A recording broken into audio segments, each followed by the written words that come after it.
an alien invasion. Is it biblical? Of course it is. Clearly, I'm not here today as a fact witness. You can Google it. I think you just use the Bible, do whatever the hell you like. Just remember, it's not a lie if you believe it. Welcome to Mystery Bible Theater 3000, the show where we look at all sorts of craziness that is in the religious realm on the internet and discuss it. This is not part of our normal show. Which is on Wednesdays. This is a Friday segment that we do every I'm not Friday. even sure our normal show would be called normal. That's also true. So now so if you love our content and you love this content, it's a lot. If you more, love us, let's just call it. Then you can become a associate producer at messiahmatters.com, and you can see extra content on Mondays. Right? Is it Monday that we say? Yeah, I think Mondays is when we go ahead and put that up.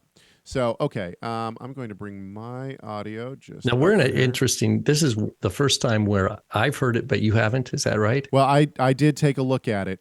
Oh, right? okay. I did take a look at it right before we came out. This is an interesting one. So let's switch over to our different view. Here we go. Okay, let me ask. Set me up here with something, Caleb. Yeah. I've noticed on these Instagrams where what they do is they take a recording and it's on half, and then they have the guy, another person on the other half, like responding, just like going, "Oh, wow." I know. Yeah. I think we did another video where that kind of thing was set up that way. Well, this one I don't think is a response. I think these people have a show like us. Okay. Or something like that. Okay, that could be it. Okay. Look, yeah, you'll notice that he's mouthing along from time to time with her translation. We're going to put this in air quotes already. Translation. So we're just gonna go from the beginning with this, and this is from an Instagram account called the Black Rose of Cush, and Interesting. yeah, Ethiopia. and So that's a biblical image. I think they're trying to go. Well, the guy that is with her. I would just, if I saw him and didn't hear, I don't think he speaks at all during this. If I just saw him on the street, I would think maybe Rastafari. But I don't know if that is the case. Maybe Black Hebrew Israelite? I don't know. I don't know. I don't want to assume things of people, so I'll stop doing that. Maybe his theology is on point. But the problem is that if it is, then he certainly needs to jump in and say this is nonsense. Okay, with all of that said, let's just go ahead and play this. I came across the direct translation of the Lord's Prayer from Aramaic into English, and I just thought everyone needs to hear this. The Lord's Prayer that most people are familiar with is the translation from Aramaic to Greek to Latin and then into English. Okay, let's stop. We're going to stop already. That is, I don't know where she got that that tidbit of information. What I just sketched down. She's going to share a direct translation, right? And opposed to the way that most people hear it, it's Aramaic to Greek to Latin to English, which is not true. Right, that's totally not true. And what she doesn't know is that her Aramaic is a translation from the Greek. Right. So let's just correct this for people who might have seen this and believe this. The translation that we have of the Lord's Prayer is from Greek. Now I assume that this young lady, the Black Rose of Cush, is assuming that Yeshua, Jesus, is speaking Aramaic, and therefore he's going from Aramaic being translated then into Greek, which then is, now she throws in Latin, and I'm not sure why she does that. Perhaps she thinks that we are getting our translation from the Latin Vulgate. This too is not the case. For those who are new to this channel, and by the way, we've received some new followers simply because of Mystery Bible Theater 3000 recently. So for those of you who are not familiar with our show, we have beliefs. We're in our 10th season, 10th year. We're a big deal. No, we're a pretty big deal. We have like 36 listeners. Yes, and Rob has many leather-bound books. The point here is simply this: that we believe that that the Apostolic Scriptures, the New Testament, was originally written in Greek, not Aramaic. Now, whether or not Yeshua, Jesus, is speaking in Aramaic, Greek, or Hebrew, now that is a different matter. However, there is good evidence throughout the Scriptures that Yeshua uses Greek on a regular basis. So we can't say one way or the other, at least not that I'm aware of, that the Lord's Prayer was originally uttered in Aramaic. It's possible, in my limited knowledge, that he could have been using any three of those languages, Aramaic, Hebrew, or Greek. So she might be wrong on the idea that this was originally uttered in Aramaic, okay? That's number one. Number two, there's no reason that the Apostolic Scriptures, the New Testament, would be translated into the Vulgate first, and then we take our English translation from the Vulgate. The Vulgate was a standard translation. Some older Catholic English-speaking churches probably did. They probably had a Bible. Let's give the Black Rose of Cush the benefit of the doubt here. Maybe she is speaking to. Maybe she believes that the majority of her audience is Catholic, Roman Catholic. If that is the case, even then, I mean, what does the Roman Catholic usually use for a Bible translation? This will show my ignorance when it comes to Roman Catholicism. I don't know. Well, the Douay Rhymes was the early like 16th century English translation, Catholic, right? That was in the anti-Reformation. And that was that from the Vulgate, or did they use the standard? That was from the Latin, yeah. So maybe that's what she's referring to. However, if you're, but would have to check on that. If you're using a KJV, if you're using an ESV, NASB, NET, I mean, yeah, they're purposefully not Catholic, so they're purposefully not Vulgate. It's not just that. I would say that the majority of Christians today, and I could be wrong on this, but I would say that the majority of Christians today are using translations that are coming from Greek, from the original Greek, not from a Latin translation. So I would instantaneously, we're off on a bad start, but we haven't even gotten to the good part. All right, let's keep going. And, there is one other point, real quick, if we can sneak it in. You and I did way back in Rob and Caleb show or early Messiah Banner. So we're talking, it could be as much as 7, 8, 9 years ago. Yikes. And we even pulled a clip on the twist of a word, everything changes. That's Remember right. that clip? Yes. That was a guy who promotes Aramaic, that he has the oldest Bible that was written by the apostles in Aramaic. And he's all about this Aramaic. So I wouldn't be surprised if... Wasn't that Sid Roth, though? Wasn't that Sid Roth? No, not this... I think it was Sid Roth. I don't know. I think it was Sid Roth talking to the person who said that they had the oldest Bible, and he was like, "And on a twist of a word, everything changed." We did a show way back, and we listened to clips of the guy talking about claiming to have this Aramaic manuscript, and so what I heard in this thing we're going to listen to today really sounds like it's in the same stream. I'm frantically trying to find the twist of the word sound clip. And I don't know if I'm going to be able to find it. My soundboard is just too discombobulated at this point. That was a lie, stupid but clever. No. All right, well, I'll look for it while we listen to the rest of this and this translation of the Aramaic Lord's Prayer. But this is the direct translation that archaeologists uncovered on a scroll from 1892. Can we stop? Can we stop there? Archaeologists uncovered a scroll on a scroll, right? And it was only 1892, so like just 130 years ago. Is that what she's saying, or is she saying that they uncovered it in 1892? But even then, when was the scroll from? Okay, it doesn't matter. It's archaeologists found it, and it was on a scroll. And those two things, it's like Indiana Jones kind of. Okay, keep going. Let's hear it. I mean, okay. Yeah, it's the answer is no. No, so far what she just we haven't said, even heard a word of this direct translation. Yeah, the answer is no. What she just said is so ridiculous in and of itself. I don't know if she realizes how ridiculous it sounds. What she just said. She sounds serious. Oh, she's serious about it. But this is very meaningful. Are you archaeologists? So where was the scroll from? What year was the scroll from? What archaeologists are you talking about? And where is the scroll today? Yeah, and where? What? Come on. Because I know a guy who had special glasses who saw tablets in the same century. It was also in the 1800s. If you're buying this, by the way, I have a scroll that I uncovered in my backyard that I'll sell you for real cheap. It's got a translation of the Lord's Prayer on it as well. O cosmic birther of all radiance and vibration, soften the ground of our being and carve out within us a space where your presence can abide. Fill us with your creativity so that we may be empowered to bear the fruit of your mission. Let each of our actions bear fruit in accordance to our desire. Endow us with the wisdom. Wait, hang on. Wait. We got to go back. So, first of all, this is clearly anti-Bible, right? I mean, this to me, this sounds very. It's like New Agey. New Agey, yeah, very New Age, or possibly like Jewish mysticism. But even then, this is even off kilter for Jewish mysticism. And the reason I'd say that is because even within Jewish mysticism, we don't have a whole lot of whatever you feel flies.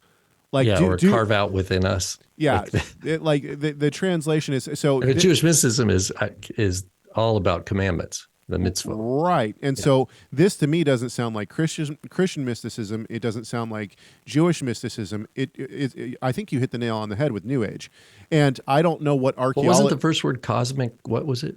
Cosmic. It wasn't mother, but of our being and carved from 1892. O cosmic birther. Cosmic birther. Oh, cosmic birther. Okay, so it's a birthing person. Because you can't say father or mother anymore. So it's a politically correct New Age syncretistic prayer or something. So I'm once again trying to go to benefit of the doubt. The only Aramaic we have is avun. Avun, it's father. I love it. Our father. There's a comment. I don't know if people can see this on the screen, but there's a comment right next to her that says, I'm confidently call BS. Yeah. Okay, let's go. Hang on. Let's get benefit of the doubt here. Now, once again, this is not her translation, but cosmic birther. I mean, could someone be trying to associate like El Shaddai, which is no, I'm pretty sure that even in the late 1800s, no one's going to translate any word cosmic birther. I don't think anybody on the planet ever said such a thing. So what they're also concealing is who translated this. Right. Yeah, there's definitely and some bias. Where are their receipts? Right, exactly. So let's keep going. So, okay, we'll keep going. But that might, sometimes that doesn't matter in folk religion. I don't need to see the receipts. It just sounds good. Sure. We call that tickling ears. Right. Of all radiance and vibration, soften the ground of our being and carve out within us a space where your presence can abide. Fill us with your creativity so that we may be empowered to bear the fruit of your mission. Let each of our actions bear fruit in accordance to our desire. Bear fruit in accordance to our desire. If that's not anti-Bible, that's anti-gospel. And the reason Yeshua's prayer is, your will be done. Yeah, exactly. Exactly. And what are we supposed to do? It is no longer I who live, but Christ who lives in me. Yeah, okay. Is it much longer? Endow us with the wisdom to produce and share what each being needs to grow and flourish. Untie the tangled threads of destiny that binds us as we... Wait, can we? Untie the tangled threads of destiny that bind us. So if this is a direct translation, because the Greek, it's very, very terse, very few words. The Aramaic that survives, which is a translation of the Greek, likewise, very few words. I mean, she's already like said enough words like 3 times. Like this is what we call quite the midrashic expansion. Okay, but in of the original source but text. Theologically, let's respond to this. This can't be a translation of the Lord's Prayer, and the reason why is because Romans tells us that all things work together for good for those who are called according to the promise. Right. So the question that I would have is, why would we want to untangle the threads of destiny if God is the one who has made the threads of destiny so that all things work together for good? Then why would we ask him to untangle them? This makes no sense. Let's keep going. Release others from the entanglement of past mistakes. Do not let us be seduced by that which will divert us from our true purpose, but illuminate the opportunities of the present moment. For you are the ground and the fruitful vision, the birth, the power and fulfillment, as all is gathered and made whole once again. And so it is. And the guy at the end is like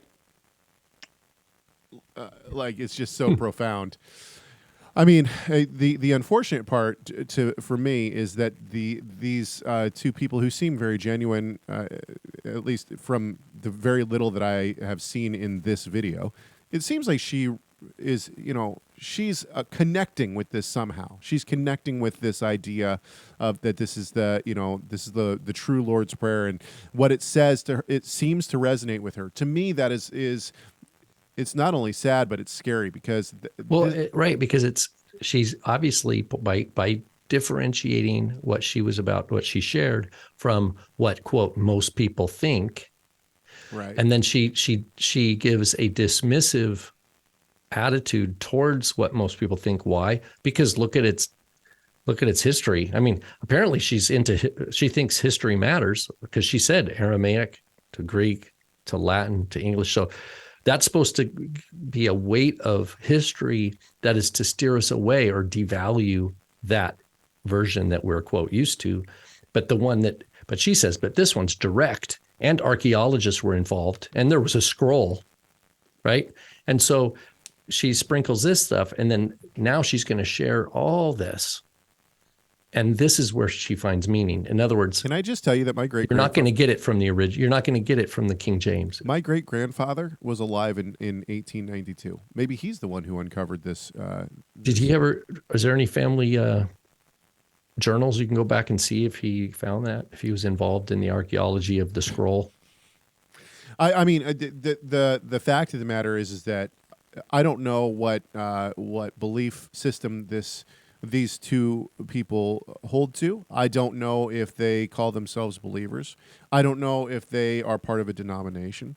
But no matter what, it shows. I'll tell you one thing: it's not sola scriptura. No matter what, it shows a dumbing down of religious study, and the reason why is because anyone who is able to learn and has been taught to learn correctly would say, I need receipts on this. I need historical proof on some of these things, and I need to have some handle on a language to be able to say whether or not this is correct or not. It's clearly not a translation of anything that is related to the Lord's Prayer. That's what we can say for certain. But I bet she probably got it on the internet or in a book. Someone sold a book that said the original teachings of Jesus from Aramaic. If you, the church is wrong, get the truth about Jesus, buy my book. Yeah. And they're available in local New Age bookstores. The Lost Years of Jesus. I remember those books. Remember those ones? When Jesus he went to India and learned Eastern mysticism. Oh, okay. So Snopes has already Snoped this. A popular Facebook post claimed that an Aramaic language scroll discovered by archaeologists in 1892 led to a more accurate and definitive translation of the Lord's Prayer. False. It turns out to be 10 times as long as any early version. Now listen to this. Oh, this is interesting. A Facebook post paraphrases a translation of the Lord's Prayer. Now, by the way, I'm not saying that Snopes is always right. Please don't hear me say that. But this is what Snopes has to say about it. A Facebook post paraphrases a translation of the Lord's Prayer by mystic, author, and scholar Neil Douglas Klotz. As Douglas Klotz wrote in Prayer of the Cosmos, published in 1990, the transcription of the Aramaic words in English characters is not meant to be a formal scholarly transliteration. Moreover, he told us the idea that there's one true and original or correct translation of the Lord's Prayer doesn't square with reality. It does square with reality. So obviously, this is why we have such a horrible quote unquote. I wouldn't never call this a translation. I would say that this is a reinterpretation by non-believers of the Lord's Prayer. That's what I'd call this. Anyway, you can find this on Snopes, and I hope that someone will tell the Black Rose of Cush that her information is horribly incorrect. All right, anything else to say before we go? Nope. Okay. If by chance you have a crazy or wackadoo kind of video that you would like us to respond to, please send them to chegg@torahresource.com, chegg@torahresource.com. That's me, and we will take a look at them. We will see you guys next week for more Mystery Bible Theater 3000.